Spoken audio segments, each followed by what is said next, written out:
Sam Bankman-Fried has pleaded not guilty to charges of defrauding customers and investors. The founder of the bankrupt cryptocurrency exchange FTX appeared in federal court in New York City today.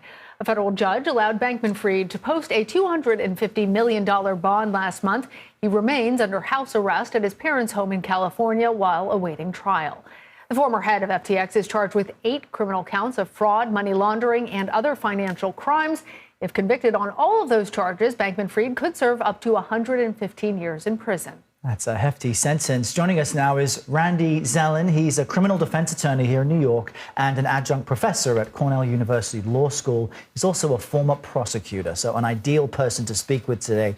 Thank you for being with us. I want to ask you about this not guilty plea, considering that SBF had already admitted to making mistakes, to mismanaging his company. How then can he go about proving his lack of guilt specifically for what he's being charged? Well, great question. The reality is that admitting to a mistake, there are very few crimes that are the result of a mistake. Invariably, and in particular, the crimes that he has been accused of having committed require a specific intent, a specific frame of mind, a conscious objective to defraud. That is a fancy way of saying to lie, to get people to part with their money, where had they known the truth, they would not have parted with their money. So assuming that the mistakes that he has admitted to would even be admissible, and we don't know that they would be at this juncture, it really is of no moment, no more than all of the fanfare surrounding his appearance today is really of no moment. It's a formality. You are indicted, you are arraigned on an indictment, you enter a plea of not guilty. The excitement was last week when the question was, is he going out? Which door? Is he going home or is he going back into custody? Okay, so we now know he's in home custody. He has entered this not guilty plea. So how long might all of this take? What are the next steps? Well, let me break that down. To answer your first question, how long? It's very, very difficult to say how long. In a white-collar criminal defense case, a securities fraud case, a commodities fraud case, a business fraud case, in this case, covers all 3 of those bases. They are extremely complicated. There is a tremendous amount of discovery. In other words, a defendant is entitled to know in a criminal case some of what he or she can expect at the trial. Some of it is mandatory very early on. Other proof, other statements, other evidence comes later on as the trial draws nearer. But this is probably a huge amount of discovery that we will see in this case. So there will be a tremendous amount of time with the government turning over discovery, the defense wanting more discovery, the defense saying, hey, it's too vague, there's too much out there, we need to know more, Judge, we need you to make the government be more specific.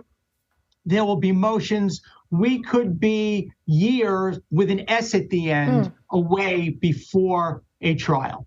Incredible. And I guess, in layman's terms for viewers, discovery effectively means find the paper trail, find the documents, the emails, the account numbers. But even the current now chief executive of FTX in front of Congress testified that the record keeping in this company was minimal to none, a staggering lack of record keeping and document preservation. So for federal prosecutors trying to reach a conviction, how crucial will it be that there will be a paper trail and even get testimony from people saying, yes, there was, in fact, a nefarious intent? Won't that be central?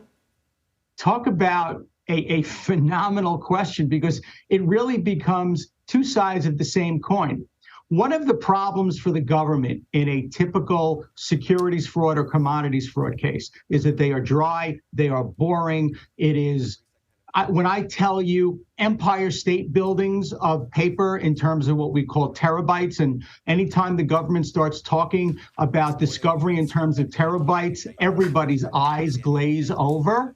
But here, it may very well be that the lack of all of the paperwork ends up inuring to the government's benefit because it will be consciousness of guilt. The failure to keep proper records, the failures to provide that documentation could, in fact, kill the defense in this case, where normally the more and more paper, the jury can't follow it, which is why cooperators become important because they breathe life into the case.